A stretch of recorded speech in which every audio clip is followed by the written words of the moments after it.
শুভ সকাল বন্ধুরা। কিন্তু আজকে আমার সকালটা একটুও শুভ নয়। সকালবেলা ঘুম থেকে উঠেই প্রচণ্ড কাশি, তার সাথে গলায় ব্যথা। দেখুন কি অবস্থা বলুন তো। সামনে পুজো, আর এই সময় মানুষ একটু স্কিন কেয়ার করে, হেয়ার কেয়ার করে, সেগুলো করার আমার আর কোনো ইচ্ছাই নেই। ঝটপট বানিয়ে নিয়েছিলাম একটু গরম জল, তাতে একটু হলুদ ফেলে সেটাই খেয়েছিলাম সকালবেলা। হলুদটা যেহেতু অ্যান্টিবায়োটিকের কাজ করে, আর গরম জলটা গলা ব্যথাটা কিছুটা উপশম করবে। আজ যেহেতু শনিবার, আর আজকে হচ্ছে মহালয়ার আগের দিন, তো রাত্রিবেলা ছেলে বায়না করছিল যে আমরা একটু পিকনিক করব, মানে ওই আমরা 3 জন আর কি।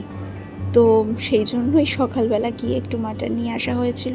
পিকনিক বলতে রাত্রিবেলা একটু মাটন ভাত এগুলোই হবে, তো তার জন্য মাটনটা এনে রাখলাম।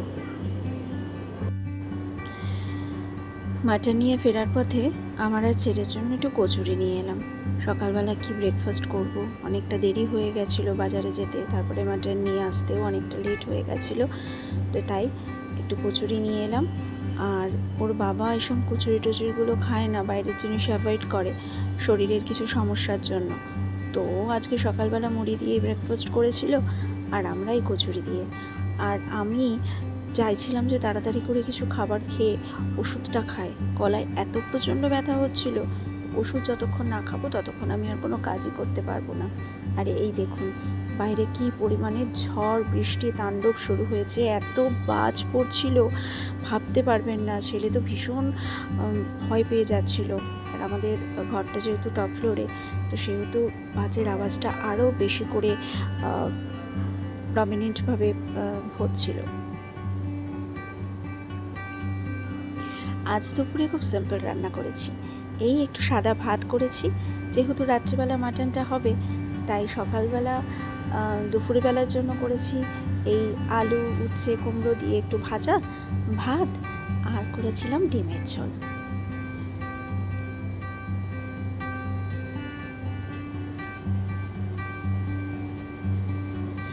কালকে দুটো গলদা চিংড়ি ছিল। কাল যেহেতু শুক্রবার ছিল, আমি খাইনি, তাই ছেলে আর ছেলের বাবা তাদের ভাগের থেকে আমার জন্য রেখে দিয়েছিল। তো আজকে এটা দুপুরে আমার জন্য হয়ে যাবে, আর ওদের জন্য তো ডিম রয়েইছে। বাইরে পড়ছে অযোধ্যারে বৃষ্টি, ঝমঝম করে বৃষ্টি, আর পুরো কালো হয়ে গেছে, সাথে লোশেরি। আর আমি এই ফাঁকে বানিয়ে ফেলছিলাম আমার হেয়ার সিরাম। এটা খুব সিম্পল একটা সিরাম বানাই।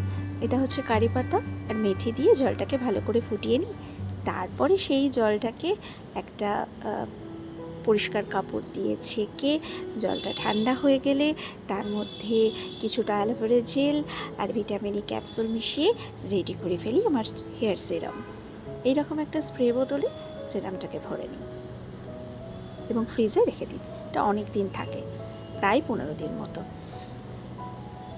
শ্যাম্পু করা ভেজা চুলে এই টোনারটা ইউজ করলে এত ভালো রেজাল্ট দেয় না। আর আপনারা তো সকলেই জানেন মেথি আমাদের হেয়ারকে ভীষণ স্ট্রং করে গোড়া থেকে, তো সেই কারণেই আমার হেয়ার ফল কিন্তু অনেকটা কমে গেছে।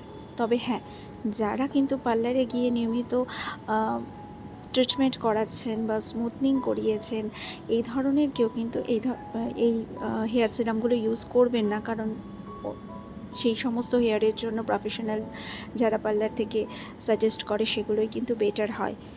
এই হেয়ার সিরাম ইউজ করলে কিন্তু আপনারা কোনো রকম ফল পাবেন না। এটা আমার মতো যারা ঘরোয়া জিনিস দিয়ে চুলকে সুন্দর রাখতে চায় তাদের জন্য। তো দয়া করে আপনারা ইউজ করে আমার ভিডিওর কমেন্টে এসে গালাগালি দেবেন না যে তোমার তৈরি করা সিরাম দিয়ে আমার সব চুল উঠে গেল। আজকের মতো এইটুকুই, টাটা।